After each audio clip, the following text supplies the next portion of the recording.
Hello friend, this is Aryan. Welcome to हम सफ़र study. Friends, आज हम ईवीएस से जुड़े कुछ क्वेश्चन या टेस्ट के बारे में जानेंगे जो ईवीएस में सीटेट जुलाई 2020 के लिए सबसे ज़्यादा महत्वपूर्ण है। तो सभी को मेरी तरफ से गुड इवनिंग, नमस्कार, राम राम, सत श्री अकाल, अस्सलाम वालेकुम, वंदे मातरम, जय हिंद दोस्तों। चलिए स्टार्ट करते हैं। तो सबसे पहला क्वेश्चन हमारी स्क्रीन पर शो हो रहा है और देखते हैं, और इसको जूम कर लिया जाए। जूम करने के बाद देखते हैं। सबसे पहला क्वेश्चन हमारे यहाँ पे दिया गया है, पर्यावरण पर्यावरण अध्ययन की कक्षा में पर्यावरण अध्ययन की कक्षा में सरल और निर्देशन किए जा सकते हैं। तो आपके सामने चार ऑप्शन दिए गए हैं, तो इन चारों में से आपको छांटना है कौन सा क्वेश्चन हो सकता है। चलिए मैं जल्दी से सेशन को जल्द से जल्द बताता रहूँगा। सबसे पहला ऑप्शन इसमें दिया गया है, सबसे पहला दिया, कक्षा में अनुशासन को सुनिश्चित करने हेतु बच्चों को नियंत्रित करने के लिए। कक्षा में अनुशासन को सुनिश्चित करना हो तो बच्चों का नियंत्रण करेंगे तो अनुशासन के, तो इससे क्या होगा, तो इसमें सरल प्रयोग और निर्देशन किए जा सकते हैं। तो ये वाक्य सेंटेंस सही से मैच नहीं कर रहा है ना। दूसरा, बच्चों को स्वयं सीखने के योग्य बनाने और अवलोकन कौशलों को पैना करने के लिए, यानी अवलोकन कौशल जो होते हैं उसको सीखने के लिए योग्य बनाते हैं, तो उसका अर्जित करने के लिए, ज्ञान जो अर्जित करता है उसके लिए। तो ये थोड़ा बहुत समझ में आ रहा है। इसके तीसरा बढ़ते हैं, और तीसरा पे दिया गया, उच्च कक्षाओं में क्या किया जाता है उसका अनुकरण करने के लिए। ये भी इसका मैच नहीं कर रहा है, क्योंकि उच्च कक्षा में बच्चों से कोई लेना देना नहीं है। तीसरा है, बच्चों द्वारा पूछे गए प्रश्नों पर आधारित विचारों पर चर्चा करने, अवलोकनों को दर्ज करने तथा उनका विश्लेषण करने के लिए। तो फ्रेंड्स देखते हैं, साइकोलॉजी में हमारे जो क्वेश्चन आते हैं, साइक्लोपेडागोजी के क्वेश्चन इस तरह से आते हैं, ज़्यादातर क्वेश्चन गलत हो जाते हैं। तो उसका हम आंसर आपको बता देते हैं। ना इसका पहला आंसर है, ना दूसरा है, ना इसका पहला है, ना तीसरा, ना चौथा। इसका आंसर बी है। वो कैसे है, क्योंकि पर्यावरण की कक्षा में सरल और प्रयोग और निर्देशन की बच्चों को स्वयं सीखने के बनाने और अवलोकन कौशलों का पैना करने के लिए की जा सकते हैं। अगर किसी भी ज्ञान को बच्चे खुद अपने परिश्रम से, अपनी बुद्धि से तथा या अपनी क्षमता से अर्जित करते हैं तो वह स्वयं ज्ञान को पूर्ण रूप से समझने में सक्षम भी होंगे। इससे बच्चों में स्वयं सीखने की प्रबलता भी बढ़ती है। तो इस ऑप्शन राइट इज अपना आंसर है बी। चलिए फ्रेंड्स आगे बढ़ते हैं। दूसरा क्वेश्चन हमारे यहाँ दिया गया है, दुर्गा एक गांव में रहती है। दुर्गा एक लड़की है जो कि गांव से बिलोंग करती है, गांव में रहती है, और लकड़ी या गोबर के उपले का ईंधन इस्तेमाल करते हुए चूल्हे पर खाना पकाती है। पिछले 3 महीनों से उसे तेज खांसी आ रही है। इसका कारण हो सकता है, फ्रेंड्स इसका कारण क्या हो सकता है, तो फ्रेंड्स इसका कारण हमें बताया जाए। सबसे पहला ऑप्शन दिया है, उसकी झोपड़ी के अंदर और बाहर, प्रदूषण तथा वृद्धावस्था। दूसरा है, ईंधन के जलने से उत्पादित कार्बन मोनोऑक्साइड जा उसके श्वसन नली में जमा हो गई होगी, मतलब ये भी हो सकता है। तीसरा, जलते हुए ईंधन से उत्पादित काला धुआं जो उसके श्वसन नली में जमा हो गया होगा, ये भी हो सकता है। चौथा ऑप्शन, जलते हुए ईंधन के धुएं से उसे एलर्जी हो गई होगी।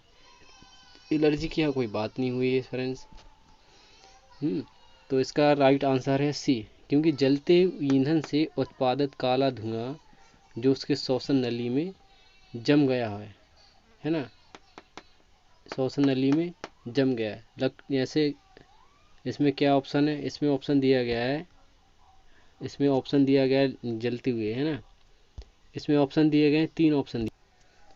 तो फ्रेंड्स में हमारा आंसर क्या हो सकता है, इसमें हमारा आंसर सी हो सकता है, क्योंकि जलते हुए ईंधन से उत्पादित काला धुआं, क्योंकि जो ईंधन है वो लकड़ी और गोबर, ऐसे लकड़ी है ना, गोबर है, यह अन्य किसी भी प्रकार के जीवाश्म ईंधन को प्रयोग करने या जलने से उसमें कार्बन मोनोऑक्साइड गैस निकलती है जो हमारे स्वास्थ्य के लिए हानिकारक होती है। अगर यह लगातार प्रयोग किया जाए तो यह हमारी श्वसन नली में जम जाता है, जिससे अनेक बीमारियां होने का खतरा बढ़ जाता है, बहुत सी बीमारियां हो जाती हैं। दुर्गा को भी निरंतर ईंधन का प्रयोग करने की वजह से उसकी जो श्वसन नली है, सांस लेते हैं, जिससे श्वसन नली में काला धुआं है, इसको कार्बन मोनोऑक्साइड बोलते हैं, वो जम गया होगा, इसी कारण इसको प्रॉब्लम हुई है।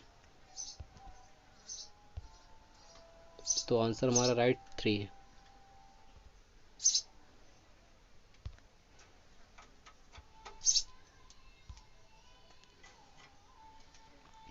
चौथा ऑप्शन हमारे यहाँ दिया गया है, एक विद्यालय ने राजस्थान के लिए कक्षा 5 के बच्चों के शैक्षिक भ्रमण की योजना बनाई। ठीक है, राजस्थान है कक्षा 5 के बच्चों के लिए शैक्षिक भ्रमण के लिए योजना बना ली है उसने। भ्रमण के दौरान बच्चों से आपकी क्या अपेक्षाएं रहेंगी? ऑप्शन दिया गया 64 नंबर पे, जो कि हमारा ऑप्शन नंबर क्वेश्चन नंबर तीसरा है। इसमें दिया गया नंबर 1, पहला क्या दिया गया है? पहला इसमें दिया गया है चीज़ों के बारे में बिना कोई प्रश्न पूछे सभी का अवलोकन करना चाहिए। ये तो गलत है भाई। उन्हें आनंद उठाना चाहिए, आनंद के साथ साथ से उन्हें समझाना देखना भी चाहिए क्या कैसी चीज़ है, भ्रमण के दौरान जानकारी भी तो लेनी चाहिए। तीसरा, उन्हें ध्यान से अवलोकन करना चाहिए। हाँ, ये तो सही है, क्योंकि उन्हें ध्यान से देखना चाहिए, टिप्पणियाँ दर्ज करनी चाहिए और बाकी बच्चों या शिक्षकों के साथ अपने अवलोकनों को बांटना चाहिए। ये सही है। चौथा दिया गया यदि उनके कोई प्रश्न हो तो उन्हें दर्ज कर लेना चाहिए और घर पहुंचने के बाद अभिभावकों से पूछना चाहिए। देखो क्वेश्चन यहाँ पे सबसे पहला आंसर हमारा तीसरा बनता है, क्योंकि भ्रमण गए तो हमारे वहाँ टीचरों से वहीं पे पूछेंगे, अवलोकन करेंगे, टिप्पणियाँ करेंगे, पूछेंगे, तभी हमको समझ में कुछ आएगा, उसके बारे में नॉलेज भी हो जाएगी। और 65 क्वेश्चन नंबर पे ये दिया गया, क्वेश्चन नंबर 4 हमारा दिया गया है। क्वेश्चन नंबर 4 में क्या है? रानी अपने घर का कूड़ा नीचे दर्शाए तरीके से 2 ढेरियों में अलग करती है। 2 ढेरियाँ दी गई हैं, नंबर 1 और नंबर 2। नंबर वन और नंबर 2। नंबर 1 में क्या? केले का छिलका, सब्जी के छिलके और सूखी पत्तियाँ हैं। नंबर 2 में जेम की बोतल, सॉस की बोतल, उपयोग में लाई गई टूथपेस्ट ट्यूब, प्लास्टिक के खिलौने हैं। ठीक है। अब रीना ने 2 ढेरियों में कूड़ा निम्न आधार पर अलग किया। 2 ढेरियों में निम्न आधार पर अलग किया। क्या है? पहला है दुर्गंध है और दुर्गंध रहित है। दूसरा अपघटित होने वाले या अपघटित नहीं होने वाले। तीसरा दिया गया पुनः चक्रण किया जा सकता है, पुनः चक्रण नहीं किया जा सकता है। चौथा ऑप्शन है घरेलू कचरा है और औद्योगिक कचरा है। फ्रेंड्स, आपके सामने 4 ऑप्शन दिए गए हैं, इनमें हमारा राइट आंसर होगा बी, अपघटित होने वाले और अपघटित नहीं होने वाले। हमारा ऑप्शन होगा इसमें बी, अपघटित होने वाले, अपघटित नहीं होने वाले। क्योंकि रानी अपने घर का कूड़ा 2 ढेरियों में इसलिए अलग अलग कर रही है जिससे वह अपघटित होने वाले कूड़े को पहले वाली ढेरी तथा अपघटित न होने वाले कूड़े को दूसरे ढेरियों में अलग अलग कर सके। क्योंकि केले का छिलका, सब्जियों के छिलके, सूखी पत्तियां अपघटित हो जाता है, लेकिन जैम की बोतल, सॉस का बोतल आदि अपघटित नहीं हो पाएंगे और ना हो पाएंगे, है ना। तो इसलिए आप ये ऑप्शन हमारा राइट होगा इस यहाँ पे बी। इसके बाद फ्रेंड्स हमारा अगला क्वेश्चन आता है दोपहर के भोजन यानी दोपहर का जो खाना होता है अवकाश के बाद पर्यावरण अध्ययन पढ़ाते समय आप यह पाते हैं कि बच्चे पाठ में रुचि नहीं ले रहे हैं, तो आप क्या करेंगे? एक टीचर के लिए सबसे मोस्ट क्वेश्चन है, इसी को हम पैडागोजी बोलते हैं। ये सबसे महत्वपूर्ण होता है कि इसे बहुत आसानी से समझा नहीं जा सकता, तो उसके लिए बहुत दिमाग से सोचना पड़ता है, क्योंकि साइकोलॉजी और जो पैडागोजी होती है सबसे दिमाग से रिलेटिव होती है, सोच से, जो आप सोचेंगे तर्क के आधार पे होते हैं। तो क्वेश्चन दिया गया है दोपहर के भोजन अवकाश के बाद पर्यावरण अध्ययन पढ़ाते समय एक शिक्षक है पर्यावरण अध्ययन पढ़ा रहा है, उससे कह रहे हैं तो आप बच्चे को पाठ में रुचि नहीं ले रहे हैं, तो आप क्या करेंगे? बच्चा जो है पाठ में रुचि नहीं ले रहा है। ऑप्शन दिया गया है बच्चों से कहेंगे कि डेस्क पर सिर रख आराम करें, ये तो भाई गलत है ना। और दूसरा दिया बच्चों से कहें डेस्क पर सिर रख कर आराम करें, गलत।